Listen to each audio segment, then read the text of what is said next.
It's nice to have you back, and it seems an age since we last played against Orlando. We give the team a couple of days off, which I think they needed after a tough stretch. They've come back in, they've looked really fresh. We've still got Ryan out, but Ryan's progressing really well. He's back out on the field now. Ventura's still out. Gibbs is out, as obviously they noticed yesterday. So from the last game, we've got Gregori back. And we're hoping to have Robbie Robinson back, obviously, who you know has returned from international duty. Looking forward to a game that's going to be really tough. We've got a stretch of games now playing against the teams in and around us. This is going to be the crunch, key part of our season now. And, you know, when I first joined the MLS and Inter Miami, people kept saying to me, you win your home games, you'll get in the playoffs. And looking at the schedule and looking at our fixtures left, 6 at home, 8 away, if we win all 6 games at home, that won't get us in the playoffs. So we're going to have to win on the road, something that is really difficult in this league. And that's the challenge ahead of us. And it starts with Cincinnati. We went there early in the season. It was the opening of their stadium, a beautiful stadium, I've got to say. And thought we played really well for large parts of the game, and then got really careless, and they punished us. And I think what we will come up against is a better team than what we played that day, a team with more confidence. Obviously, and it'll be nice to see an old friend in Jaap Stam, who I think has always been a class act. So looking forward to the game on Saturday. Looking forward to getting back out there, and we've got a little run of games now where we feel as if we can really make big impact into the season. And every single player needs to be ready for that and for the challenge ahead. If you have a question, please raise your hand. We're going to get started with Lauren from Inter Miami first. Go ahead, Lauren. Thanks, Rafa. Good morning, Phil. Hi, Lauren. On the road for a second consecutive match this week, what do you want to see from the team going into Saturday's match versus FC Cincinnati? Well, I think you're right, it's the second game on the road, and if I take the things that I liked against Orlando, which was the fighting qualities, the never say die attitude, the attitude of we were never going to get beat, putting bodies on the line, those are the qualities that you need on the road in this league to get points. Adding on top of that we didn't have against Orlando was more control of the game, better technical quality on the ball, and better passages of play and more chances created. So I was really pleased with our out of possession game plan in terms of the attitudes of the players to compete. But ultimately, I thought our in possession game plan, I thought the players didn't execute as well as I thought, and that's something that we've been working really hard on this week about gaining more control, getting more confident, and almost showing the same levels of confidence that we have in our own stadium away from home, and that's what we want to do tomorrow against Cincinnati. Saturday, sorry. All right, we'll go to questions in the room. Go ahead, Michelle. Just you have the microphone there. Thank you. Can you talk about Robbie? You know, just the last week has obviously been he went to Chile, came back. Have you talked to him, and just how do you see him? What do you think about the whole experience, and do you fully expect him to be ready to play on Saturday? Well, I think what's really important in all this is that this is not. I don't think this is really a big thing, because I've been an international manager myself, and I've experienced what Robbie's gone through this week. Somebody with dual nationality, somebody that has gone away on an international camp to look at the environment, to look at the culture, to look at what the coaches are doing, to look at the training, and then to make a decision. And you know, when I think about this decision, and I speak to Jason Christ, who's obviously been away with the US national team, and I spoke to David about it this morning, is that to commit yourself to a country is one of the biggest things that Robbie will have to do in his career. Bigger than joining a football club, to commit yourself to a country is for me is almost like getting married. You know, it's that type of decision, you know, and I think when people say, oh, he should have just played for Chile, or why is he come home? Well, he's come home because he's gone into an environment, he's experienced it, and he wants a little bit more time, and I think we should respect that. Chile are going to respect that. I had it with the England women's national team. We had a player, an American player, Alana Cook, plays for Olympic up in Seattle, Olympic Reign. She came to camp, she wanted to play for England, and when she got into camp, she put the England tracksuit on, she trained, and she just didn't feel right. And what we said to her is, say, go away, spend a little bit more time, speak to your family. This decision will impact your career for the rest of your life. So Robbie's gone to Chile. He's enjoyed the time there. They've treated him really well, and he just wants a little bit more time to make his decision to commit to a country that he can play for.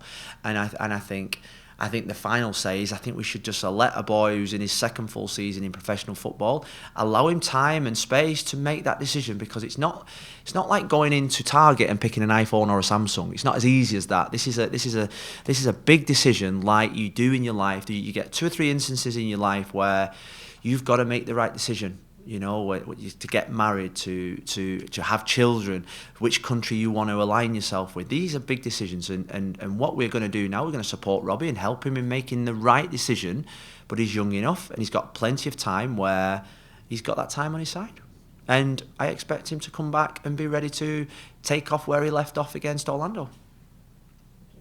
Next question, Franco. Phil, kind of building off of that, Robbie's received a lot of criticism over the last 24 hours or so on social media. He's removed comments from his Instagram account. What kind of Robbie Robinson do you expect to come from this? Do you expect a more confident Robbie Robinson, given that he feels comfortable here, that maybe he didn't feel so comfortable there? Or do you think this could affect his confidence and where he's at mentally after the great performances he's had as of late? Well, I think it's 2 things really. I hope he's gone away and he's experienced high quality training, which he has with some of the best players in the world, and he's come away and thinking, "Whoa, I need to do certain things to reach that level." That's what we said beforehand. I hope he's learned that, and I hope he's come away and thought, you know what, I now know the level. I now know what it's like for Chile, and I need to make a big decision. Now, those people criticising Robbie, I've probably never had this type of decision in their careers. You know, we have it in the UK with England, Wales, Northern Ireland, Republic of Ireland. You know, Declan Rice played for Ireland, then he's now playing for England. It happens in football. It's not that uncommon. So the criticism he's getting is obviously from Chilean fans. And I'm not saying that that's right or wrong, but he will get no criticism, and he should feel no pressure whatsoever to play for a country if he doesn't feel like he wants to play for that country. It's his decision to make. It will impact the rest of his career, and the boy just wanted a little bit more time. And you know, he's 22. That's quite old for me, but in terms of Robbie's career, he's young, because he had a year last year where he was out for most of it with injury, pandemic. This is probably his first season in professional football. He's a baby. And he's got plenty of time on his hands, and we just want him to enjoy his football again. And like I said at the start, this is not, for me, a major thing. This is just something that we should just respect. The boys took a mature decision. I'm not quite sure. I'm not willing to commit myself against Brazil for Chile, because you know what? That'll impact my life, my family's life, etc. Give him a bit more time, and give him space, and show him respect for making that brave decision. You're not worried about this maybe affecting his confidence? No, I mean, he's done nothing wrong. He's not escaped from jail. He's just asked for more time to commit to whichever country he feels best. And you know, I think there's I just don't want this to be a big thing, a big drama, when it's just football. We'll take the next question from JD from Sky Sports. Afternoon, Phil. It's just a quick one for me in regards of, probably nice to hear a UK voice and all the rest of it, but you could imagine the transfer window was incredibly crazy, and of course it was headlined with Cristiano returning back to Old Trafford. I know in terms of your allegiances and obviously you managing and playing around the world, but how much Manchester United means to you. I just want to get your thoughts on Cristiano Ronaldo returning home. I didn't see that, to be honest. Did he sign for United, did you say? I mean... Sorry, yeah. I mean, I spent the day before transfer deadline day not sleeping, thinking he was going to Manchester City, to be fair. And then I woke up the next morning, he was joining Manchester United. Well, I think when you think about fantastic endings and stories, this has got that written all over it, you know. And I think he's always had an affection for Manchester United. He's always had that love for Sir Alex Ferguson and the club and the supporters. Every time he came back with Real Madrid, Juventus, there's some real goosebump moments when the Manchester United supporters were singing his name in the opposition shirt. That doesn't happen to any other footballer that's ever been to Old Trafford. So I think that shows how much he's valued and loved at Manchester United. I think Manchester United had to sign him. The minute he became available, the minute that he was maybe being touted to go to Manchester City, I think Manchester United had to sign him. They did the right thing and the best thing. And it's been funny. I've been reading ex-players who probably should know best over the last few days saying that he's going to struggle and he might not be able to play every game. These people don't know Cristiano Ronaldo. He's the greatest of all time. You saw his performance for Portugal last night, and I've got to say, when he scored and took his top off, and these people saying he's not going to be physically fit enough to play in the Premier League, please just have a look at that picture. He's a machine. He's strong. What is he now? 36, but he's probably got the body of a 28-year-old. He can probably play in the Premier League for Manchester United to the same age as Ryan Giggs.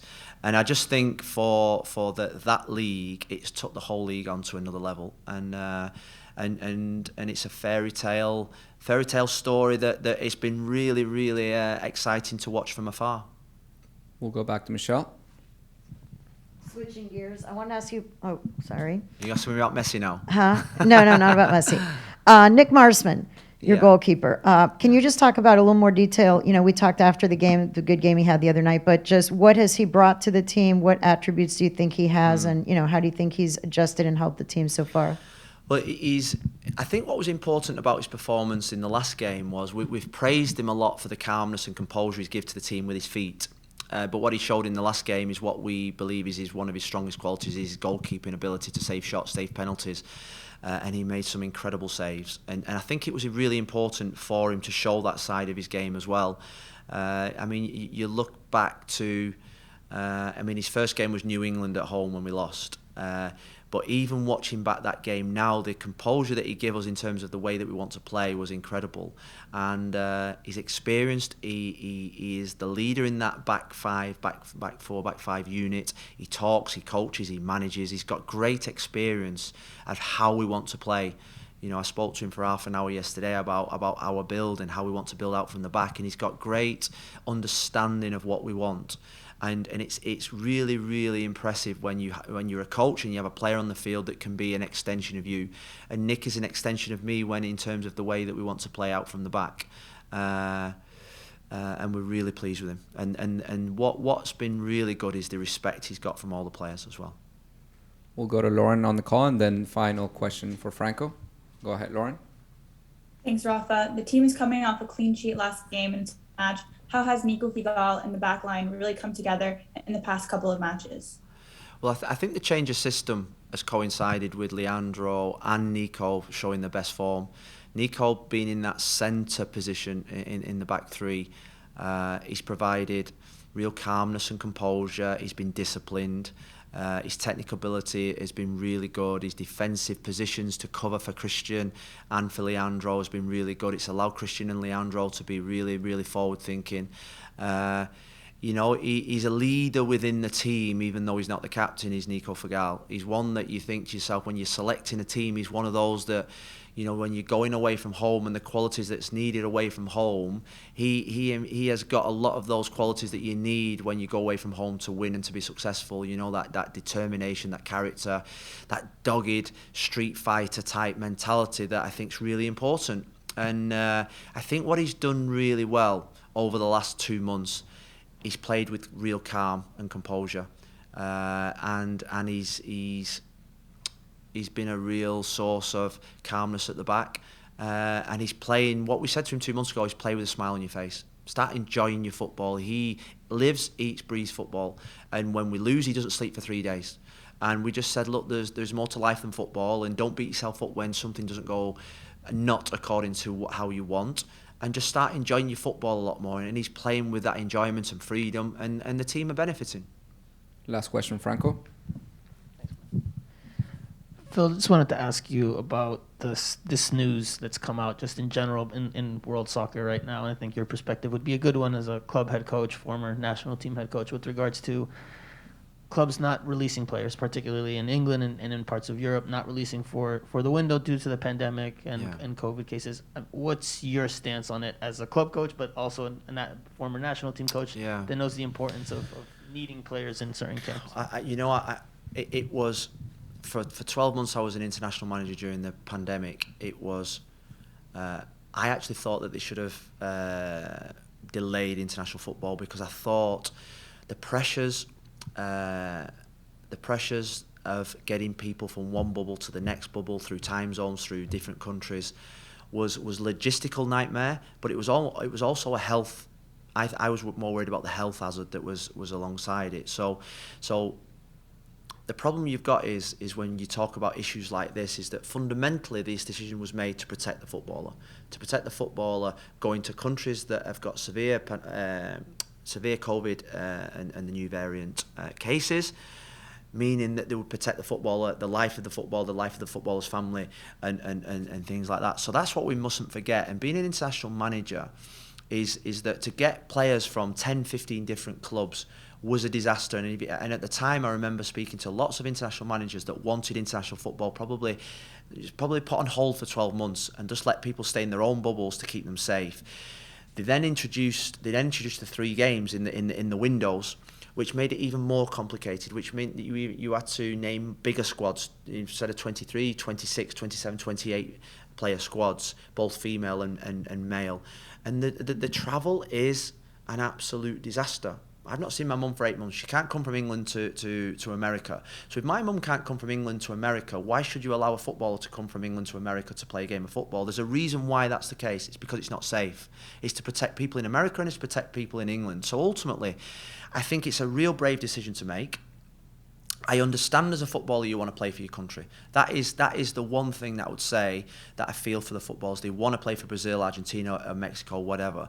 But ultimately this decision has been made for the safety of the football and the family and what goes with it. So it is unfortunate, but this whole pandemic period, there's things happen that nobody has liked and wanted, but people are still dying, people are still suffering, and we must respect that. And the rules are there to protect people. And FIFA haven't just brought out this rule, or the Premier League haven't just brought out this rule just to protect football. They've brought out to protect people's lives, and I think that's what we should remember. Thank you, Phil. Thank you.